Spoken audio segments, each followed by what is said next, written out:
Centro de Investigaciones Prana, Bioenergética y Conciencia. Diagnóstico, prevención y tratamiento. Cáncer, SIDA, artritis, migraña, diabetes mellitus, úlcera gástrica, alteración de conciencia y demás. Conversatorio sobre la temática de bioenergética y conciencia que se le brinda a todo interesado por las investigaciones y servicios del Centro Prana. Director, Dr. Sinuel Ángel Llorente Sánchez, doctor en Ciencias Médicas, especialista de segundo grado en Fisiología Normal y Patológica, profesor e investigador titular. Retos vinculados al estudio de la conciencia. Ya habíamos hecho mención en la práctica nuestra, pues valoramos la existencia del ser humano con tres cuerpos: el cuerpo físico de la conciencia, el cuerpo espiritual o energético general. Ya hablamos de los retos, a nuestro juicio, fundamentales en lo que es el quehacer del estudio del cuerpo físico. El cuerpo físico estudiado muy profundamente por la medicina alopática con un grado de profundidad tecnológica impresionante. Ahora vamos a hablar de los estudios de la conciencia. Ya aquí hay mucho camino por recorrer. El elemento nuevo, el elemento de avance a nuestro juicio para la solución de los problemas de salud del ser humano es precisamente la comprensión cabal del estudio de la conciencia. De entrada resulta siempre difícil y un poco complejo este entendimiento, pues debemos partir de un hecho real. ¿Qué es conciencia? ¿Cómo se entiende la conciencia? ¿Cómo se puede valorar la conciencia? ¿Y qué, en definitiva, realmente es? Sobre la conciencia hay muchos elementos de análisis, de evaluación, objeto de estudio, de discusiones en congresos, etcétera, etcétera. La conciencia, a nuestro juicio, debe verse como ese elemento general, ese componente general que es intrínseco al ser humano, que forma parte de ese cuerpo físico, que forma parte de todo el mundo que te rodea, y que pudiera valorarse o fraccionarse o estudiarse en fenómenos como el pensamiento, la emoción, la intuición, la clarividencia, la telepatía, todos estos fenómenos que siempre han existido y que están presentes en la vida diaria y que no han tenido una interpretación unificada, es decir, con un mismo soporte o una misma justificación esencial, al menos que se pueda correlacionar como tal. Se habla de una conciencia individual, se habla de una conciencia colectiva, se habla de la conciencia del sujeto como sujeto vinculado al mundo general que le rodea, ese mundo vibracional como tal del mismo universo y que forma parte de la conciencia del sujeto. Por tanto, la conciencia del sujeto puede estar influenciada por la misma actividad básica, vamos a decir si quiere cerebral, como un elemento intermediario, justificación, pero hay una conciencia que no tiene que tener exactamente un vínculo con la estructura orgánica de neuronas y toda su red de comunicación. Existe una conciencia que es esa conciencia de vínculo con el medio ambiente, con ese gran vacío cuántico, y que permite observar fenómenos tan interesantes como lo hemos visto en video de la gente de Shaolin, la gente que a partir de meditaciones muy profundas son capaces de superar fenómenos orgánicos tan intensos como quemaduras, lesiones, golpes, etcétera, y elementos que resultan a veces no de muy fácil entendimiento. La conciencia seguirá siendo hoy en día y durante mucho tiempo objeto de evaluaciones y de discrepancia de una manera u otra. Lo que sí es real y nadie puede negar es que las enfermedades o los elementos de alteraciones orgánicas, sean programas de la naturaleza o no, están muy vinculados al fenómeno entre comillas, de conciencia. Como elemento nuevo, resulta, por supuesto, difícil en ocasiones abordarla con una nitidez clara, con una buena nitidez, y resulta a veces difícil, por supuesto, trabajar el aspecto de la conciencia sin uno poder darle una explicación satisfactoria a todas las interrogantes que este aspecto demanda.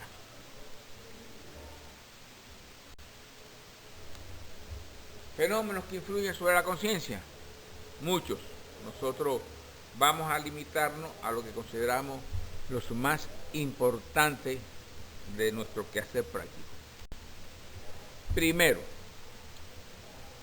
el árbol genealógico y los elementos vinculados dentro del mismo con la conciencia. Es importante que hagamos esta aclaración. El vacío cuántico, con todo su componente vibracional, como ya explicamos nosotros al inicio, es objeto de estudios de la física cuántica. Y este vacío cuántico, a todas luces, no es un fenómeno desorganizado. También tiene inobjetablemente sus principios, tiene algunas leyes, su forma de comportarse, aspectos que un día podrán ser bien organizados y aclarados. Uno de estos aspectos que establece interrogación es la particularidad de que dentro de ese gran vacío cuántico los elementos vibracionales, de una forma u otra, podemos decir así, relacionados con un árbol genealógico, tienen una peculiaridad. Entonces se habla así de que en mi familia, en mi árbol genealógico, dentro de ese gran vacío cuántico, el fenómeno vibracional, bueno, pues tiene elementos de afines, posibilidades de influir este elemento vibracional dentro del árbol genealógico de un miembro de mi familia a otro miembro de la familia, como tal. Esto, que por supuesto ha de requerir explicaciones teóricas detalladas, pues ser que pase mucho tiempo. Sí es muy fácil, no es difícil comprobar que tiene una existencia propia con una peculiaridad propia, y es lo que vamos a tratar de nosotros muy sucintamente y en forma intuitiva y muy general aclarar. De entrada, estos fenómenos vinculados al árbol genealógico dentro de la conciencia se consideran como fenómenos transgeneracionales, es decir, de una generación a la otra, fenómenos transgeneracionales. Estos fenómenos transgeneracionales tienen hoy en día un soporte, un estudio importante, pero no es nada nuevo. Ya existe dentro de la psiquiatría la llamada psiquiatría transgeneracional, es decir, aquella que se ocupa precisamente de fenómenos de carácter de conciencia, fenómenos de equilibrio psicológico, fenómenos, vamos a llamarle psiquiátricos, que están un tanto vinculados o relacionados con elementos de un árbol genealógico en particular. La psiquiatría transgeneracional surge con fuerza y comienzan sus estudios cuando en la práctica se veían muchachos jóvenes, adolescentes, 12 años, 14, más pequeños, con serios trastornos psiquiátricos, que en plena crisis hacían referencias de una historia pasada, su mamá, su bisabuelo, etcétera, sin haberlo nunca conocido, y que después en la referencia con la familia, bueno, este muchacho no puede haber tenido jamás noticias de esos aconteceres. Su bisabuela dicen que se suicidó, el abuelo que se ahorcó y demás. En la psiquiatría transgeneracional, cuando existe un paciente con serios trastornos psicóticos, psiquiátricos, hay que buscar su historia familiar. Influye indudablemente los antecedentes y hechos, sobre todo violentos, hechos desagradables, que forman parte de secretos de la familia, para provocar en ese sujeto joven adolescente un acúmulo de emociones, vamos a llamarle desde ahora heredadas dentro del árbol transgeneracional o el árbol genealógico. Ese es el origen de estas concepciones del estudio de la conciencia vinculado al árbol genealógico. Y es un reto porque a veces resulta muy difícil desde el punto de vista bioenergético poder descifrar los fenómenos que hay dentro de un núcleo familiar y sus peculiaridades. Es muy difícil trasladarse de una generación a la otra para preguntar y sacar información bioenergética, kinesiológica de un hecho en particular. Además, también constituye un reto porque, como vamos a ver, uno de los aspectos fundamentales para poder hacer un diagnóstico de relación entre el paciente, su clínica y sus antecedentes del árbol genealógico es, bueno, pues conocer fecha de defunción, fecha de nacimiento y demás, que resulta a veces un tanto difícil encontrar esas notificaciones en nuestro sistema civil de recolección de datos. Bien, en el árbol genealógico vamos a poner varios ejemplos que se puedan entender. Nos llega una paciente a nuestra consulta muy angustiada, con serios trastornos emocionales, depresivos, con una historia peculiar de inconsistencia matrimonial, 3 divorcios, en un cuarto que está en serio peligro, una mujer que sufre de cierta anorgasmia, rechazo a la actividad sexual de una forma u otra como tal. Se escucha las quejas de su esposo, por supuesto, si participa en la consulta, y cuando usted va a averiguar qué trastorno de conciencia y por qué esta paciente lo presenta, encuentra en su vida transgeneracional de que su abuela materna fue violada como secreto de familia inclusive. Bueno, la violación y la emoción que acompaña a ese trágico hecho se hereda, se traslada en forma codificada, informada. Y en ese fenómeno azaroso de la herencia, bueno, pues coincide que nuestra paciente incorpora ya desde su mismo nacimiento una información de un hecho emocional tan sumamente negativo que repercute en su vida diaria. Por eso rechaza a los esposos, porque tiene la emoción guardada, heredada de una violación de su abuela. O ya sencillamente es anorgásmica porque nadie violada, por supuesto, tiene un orgasmo satisfactorio. Y ese es el vínculo que se llama de los fenómenos transgeneracionales en la conciencia del paciente. Lo mismo sucede en cualquier hecho. El suicidio del bisabuelo paterno, secreto de familia o nadie lo sabe. Y se va pasando de generación en generación y bueno, en algunos miembros de ese gran árbol genealógico van a tener tendencias suicidas o elementos de angustia y ansiedad solamente por el hecho de vincular la vida a un fenómeno inesperado de este tipo. Y muchos otros aspectos, todos los aspectos emocionales de carácter negativo pueden transitar por un árbol genealógico en forma de emociones heredadas, entre comillas. Dentro de los retos que representa el estudio de la conciencia partiendo del enfoque de un árbol genealógico y su historia anterior, tenemos el caso de lo que se llama el paciente yaciente. Paciente yaciente es muerte, es decir, un paciente de sustitución, sustituye a un muerto, eso es yaciente en francés. Bueno, pues ya sencillamente se da, por ejemplo, lo tenemos, es frecuente en nuestra consulta, la madre que está embarazada y tiene un aborto espontáneo o provocado, todo depende de la situación que lo lleve a ello, o que tiene un parto y la criatura muere en un plazo muy breve, de un mes, un día, en ese momento, etc. Esta paciente transita con un conflicto emocional por la pérdida o separación de una criatura amada, su hijo, y cuando sale embarazada, pues será el año, 2 años, todo depende del mantenimiento o permanencia de ese conflicto, de esa pérdida, inconscientemente, por supuesto, con plena conciencia, le entrega a ese nuevo ser que tiene en su vientre, quién sabe sus intereses o sus intenciones o sus proyectos anteriores con relación a la criatura perdida. Si esa madre deseaba tener una hembrita y lo que tiene es un varón, ese varón va a nacer con 2 proyectos. El proyecto propio, el programa propio de su existencia, mamá, papá, espermatozoide, óvulo, etc.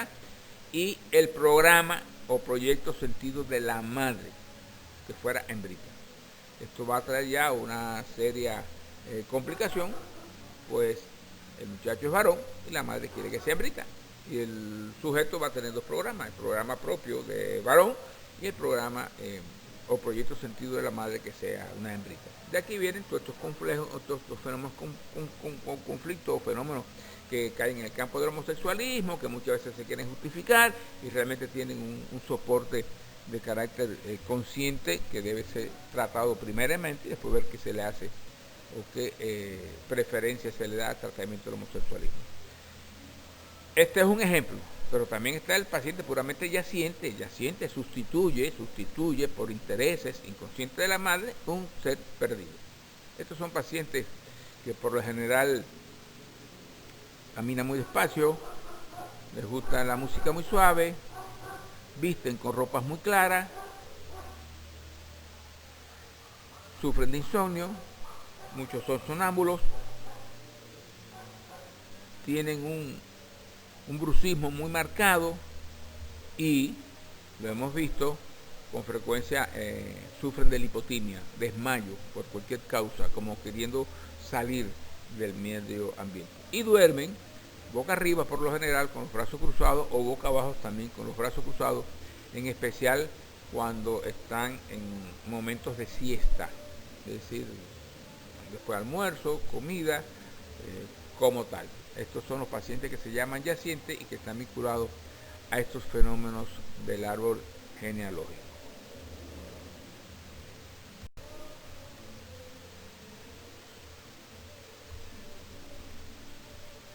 De la misma manera de que las emociones se arrastran dentro del árbol genealógico, bueno, pues también las enfermedades se arrastran dentro del árbol genealógico y que le damos la interpretación de un fenómeno de herencia genética.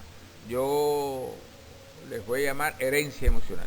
Por ejemplo, la diabetes mellitus es ese caso. La diabetes mellitus puede haber aparecido mi bisabuela materna a paterna, imagínense ustedes, 100 y pico de años atrás, y esa diabetes mellitus fue un fenómeno de discusión de herencia. La diabetes mellitus se produce por fenómenos de no resisto más y fenómenos de este tipo, de separaciones de familia. Bueno, pues esa diabetes mellitus se va trasladando de familia en familia hasta que llega un paciente a nuestra consulta con esa diabetes mellitus, pero un fenómeno emocional. De allá, la diabetes se ha heredado, pero no la diabetes como genética, sino la diabetes como causa de conflicto emocional. Es sumamente interesante cuando existe, por ejemplo, este tipo de alteraciones orgánicas, se detectan en el paciente y el paciente resuelve el fenómeno emocional que produjo la diabetes mellitus, todo el árbol genealógico queda limpio totalmente. No aparecen después huellas de diabetes mellitus registradas desde el punto de vista energético vibracional. Esto, repetimos, es un elemento tan novedoso, tan interesante, que requiere todavía muchas explicaciones, pero que en la práctica usted lo evalúa y lo resuelve y resuelve la diabetes mellitus. Lo mismo puede suceder con el asma como tal y otras patologías. Puede ser que usted tenga un asma que no venga del árbol genealógico, sino que es de su mismo nivel, igual que la diabetes mellitus. Pero bueno, hay que tener en consideración esa posibilidad. La transferencia informativa que da ese gran vacío cuántico transgeneracional sobre el sujeto también tiene la peculiaridad de tener mayor o menor influencia en dependencia de lo que pueden llamarse fenómenos de igualitarismo o fenómenos de ser símil o ser el doble de alguien más. Por ejemplo, si yo nazco, mi paciente que viene nació el día 3 del mes 7 del año 97 y coincide que su abuelo paterno nació también el día 10 del día 7 del año 1901, mi paciente va a ser el doble de su abuelo paterno. El doble, es decir, en la concepción del paciente, en el momento de unirse su óvulo con el espermatozoide de su papá y el óvulo de su mamá, bueno, pues todo parece indicar que el vacío cuántico, como está en todo, puede incorporar elementos energéticos peculiares de este árbol transgeneracional de forma tal que elementos y peculiares de mi abuela paterna lo tenga yo y yo sea el doble. Y si mi abuelo era asmático, yo puedo ser totalmente asmático. Esos son también otros aspectos de reto dentro del estudio de la conciencia como tal. Ahora bien, este hecho de ser el doble de alguien también puede ser el doble porque mi abuelo paterno murió el mismo día que yo nací. Y hay entonces influencia. Y puede ser igual que mi abuelo o contrario a él. Si mi abuelo era un hombre muy malvado, muy sinvergüenza, yo puedo hacer lo mismo. O yo puedo odiar la conducta malvada dentro de la familia. Un caso muy interesante, un gran compañero que apreciamos, amigo nuestro, ya necesariamente después de tratarlo durante un tiempo no podíamos resolverle un trastorno de conciencia muy serio, un miedo a la muerte extraordinario, un miedo a enfermarse, un miedo a lo más mínima alteración y continuamente nos consultaba alarmado, tengo miedo, tengo palpitaciones, no sé qué hacer. Bueno, tú debes tener algún problema transgeneracional, mira, trata de averiguarlo dentro del árbol genealógico de tu familia, cuando nacieron y cuando murieron. Cumplió la demanda y a pesar de que este es un aspecto difícil, hizo sus estudios en Santiago de Cuba, en Las Tunas y Palma Soriano. A los 2 meses y medio nos trajo un árbol genealógico bastante aceptable para estudiarlo. Coincidió increíblemente porque son cosas que uno las manda a hacer con la suposición de que sí, que puede ser cierto, pero no tan evidente.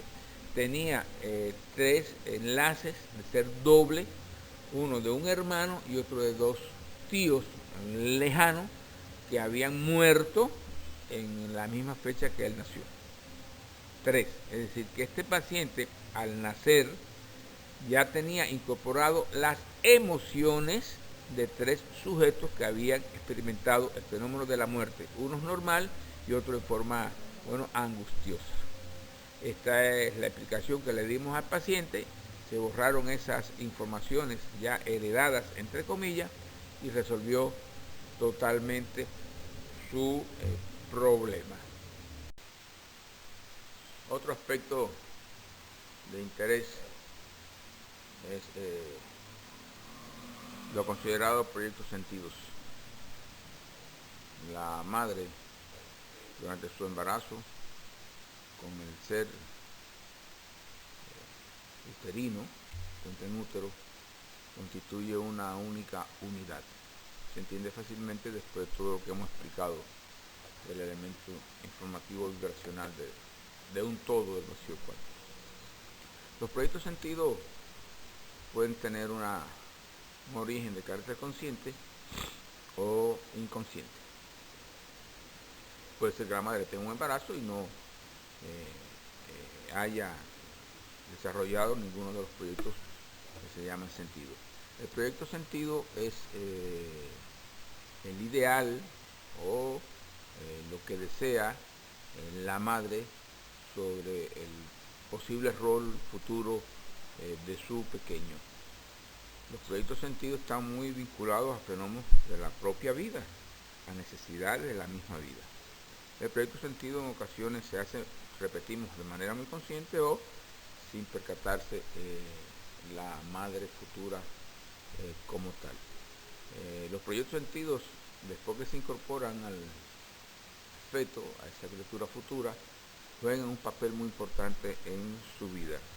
Por ejemplo, una madre puede tener como proyecto sentido, y esto es sumamente significativo, importante, para no decir en ocasiones graves, que es tener una criatura, un embarazo, con una planificación de que sea un niño que reemplace a otro.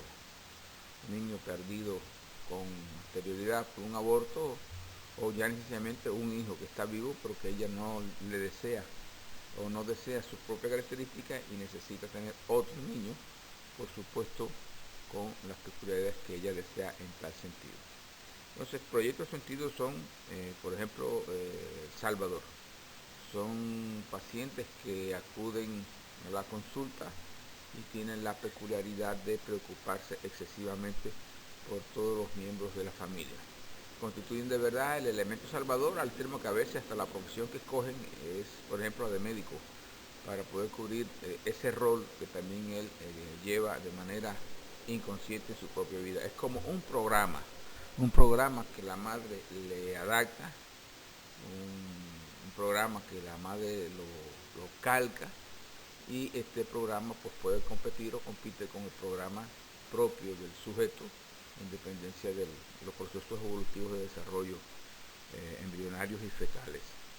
Otros proyectos que pueden ser también de importancia son los proyectos de pareja reemplazo, es decir, que necesitan tener una criatura y que él juegue el papel de salvar, por ejemplo, un matrimonio o pueda sustituir la ausencia del padre, sustituir el divorcio existente y demás.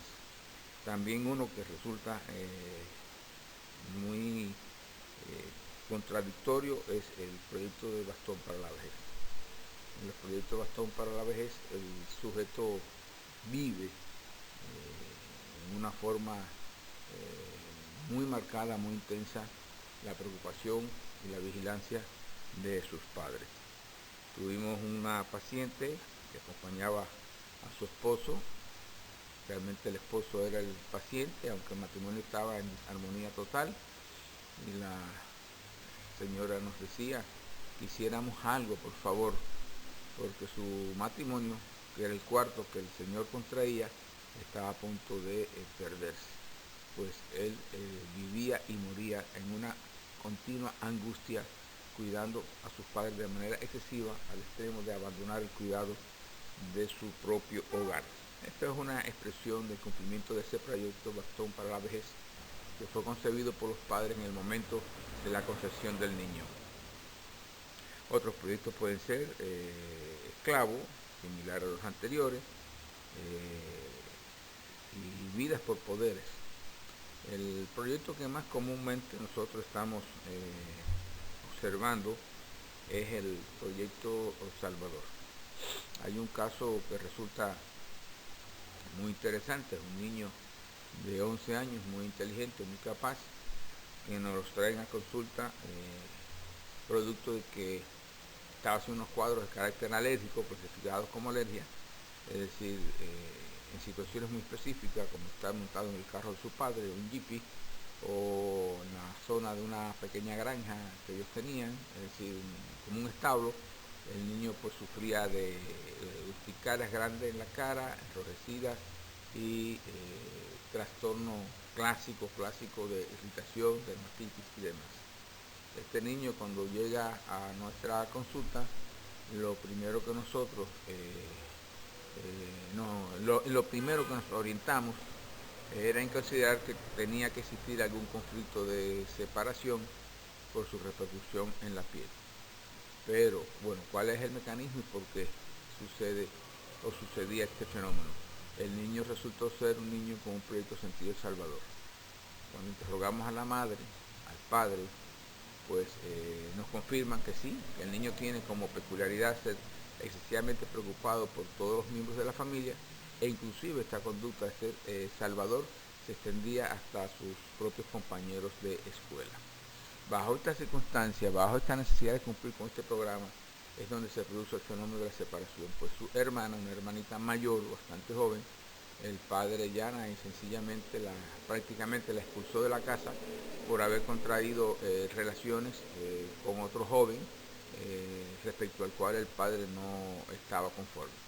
Al irse su hermana de la casa, el niño, con esta sensibilidad de salvar situaciones del mismo hogar, comenzó a sufrir de inmediato, en una forma muy sensible, este fenómeno de separación de la hermana, y comienza entonces a manifestar los cuadros de alergia cutánea.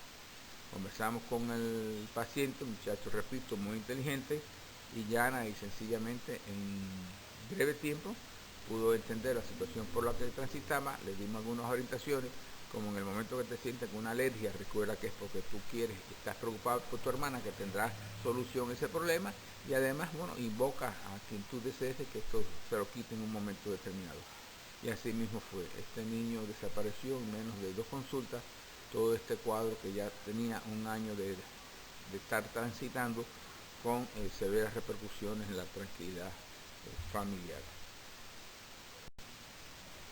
Otro aspecto que es objeto de interés en la actualidad es la relación que se establece de carácter informativo y emocional entre la madre y el niño durante el proceso del nacimiento o del parto, como podemos decir.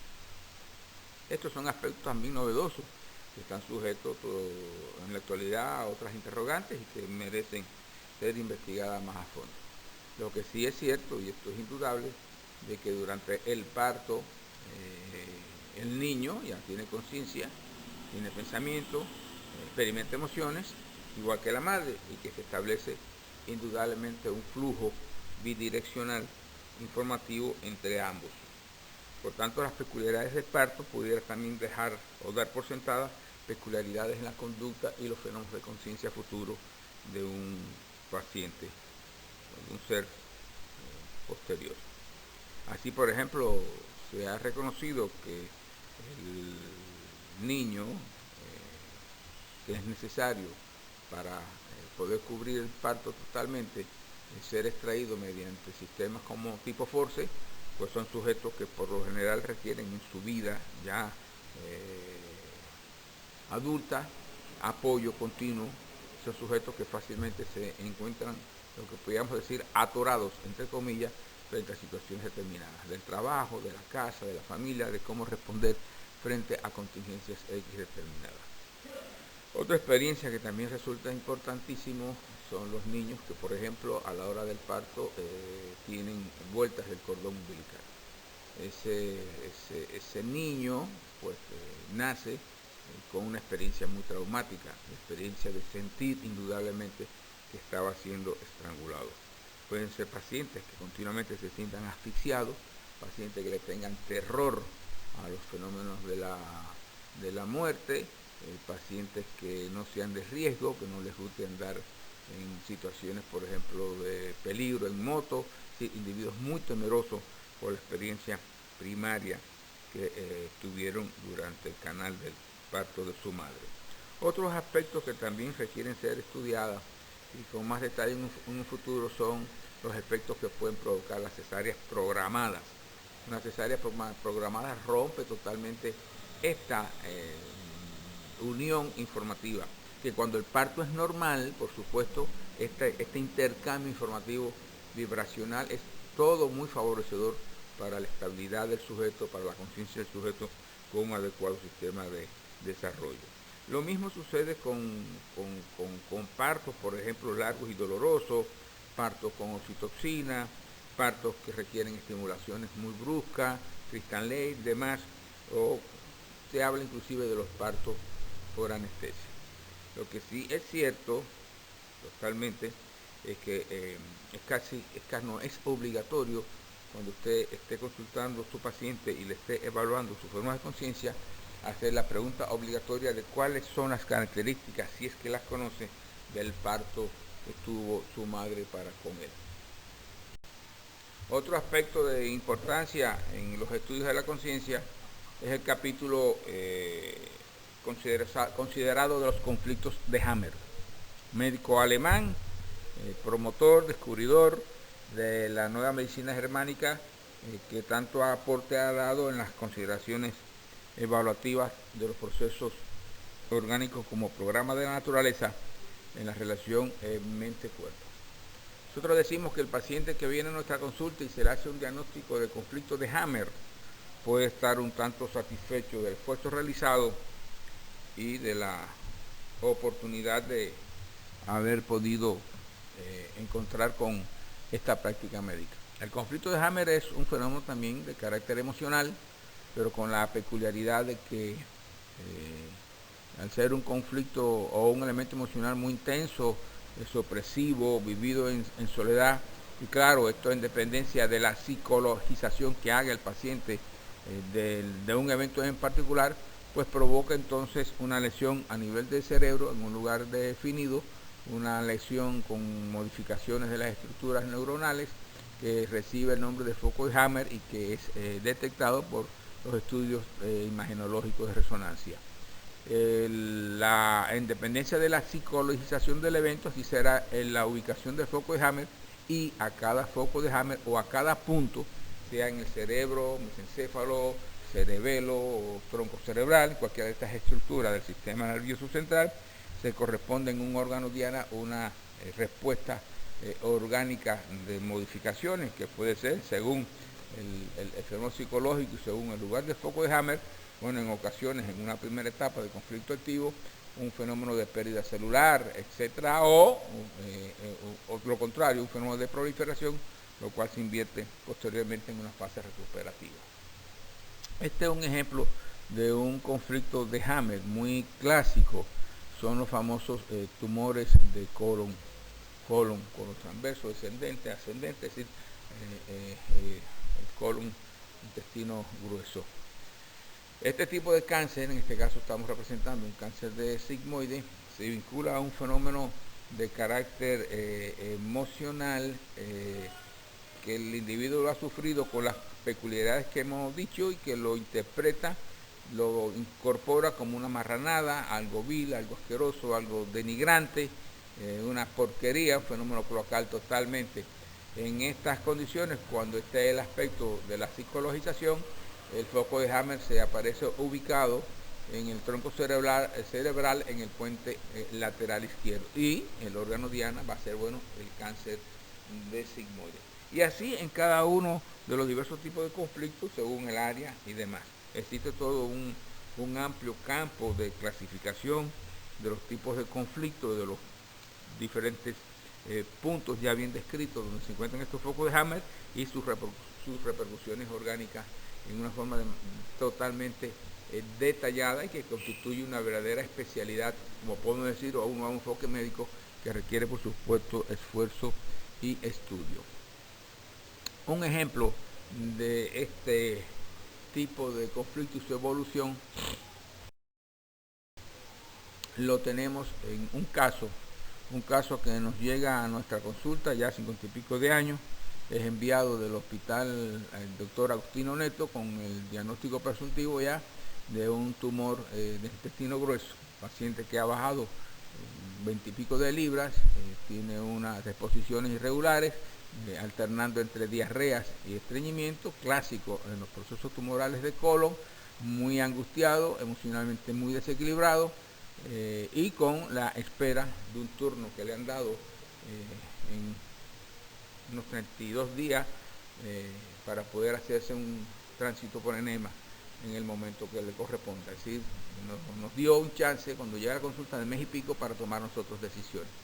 Efectivamente se le hizo un diagnóstico de un cáncer de colon transverso de 4,2 centímetros, todo por bioenergética,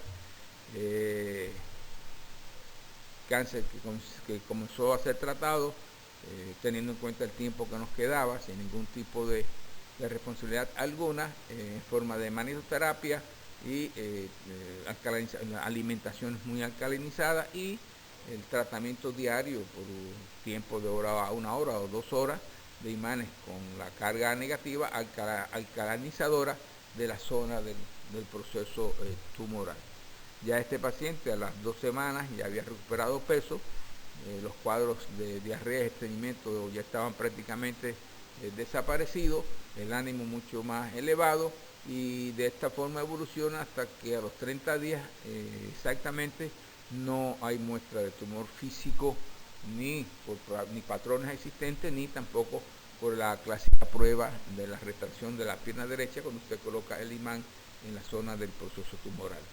Por supuesto que el resultado de la evaluación del tránsito intestinal, bueno, arrojó una absoluta y total normalidad del paciente, ya para esa fecha totalmente recuperado de los aspectos clínicos.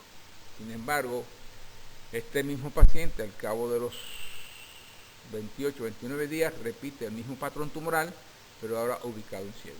Es cuando decidimos hacerle un estudio de conciencia para poder detectar qué es lo que había detrás de la repetición de este mismo fenómeno orgánico. En aquella oportunidad nosotros hacíamos solamente estudio de conciencia cuando lo considerábamos necesario buscar una explicación detallada. Hoy en día no, hoy en día hacemos los estudios de conciencia en primer lugar por su importancia, como demuestra este caso, que si lo hubiéramos hecho desde un inicio nos hubiéramos ahorrado el esfuerzo de tener que detectar y tratar un segundo proceso tumoral. Este es un algoritmo que nosotros aplicamos a todos nuestros pacientes para el estudio de la conciencia, que incluyen, lo pueden ver por columna, bueno, pues diversas etapas de la vida del sujeto para poder reconocer eventos emocionales conflictivos o no, porque no todo tiene por qué llegar a nivel de conflicto. las alteraciones de tipo de conciencia que pueden recogerse, psicológico, condicionado, económico, demás. El elemento básico, psicologizado, problemas de personalidad, cloacal, sofrológico y demás, vinculado a algo, problemas laborales, sociales, familiares, parejas, hijos, hijas, etcétera.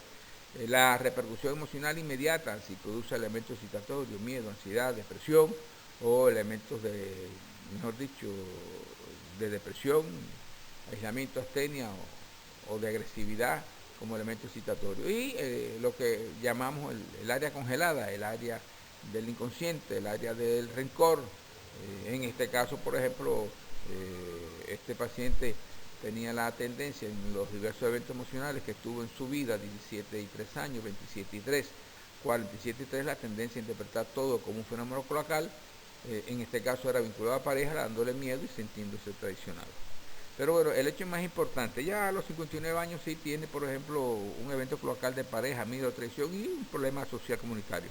Esto ya transita en una forma, bueno, que se supera, no llega a producir un conflicto de Hammer, pero ya a los 61 años y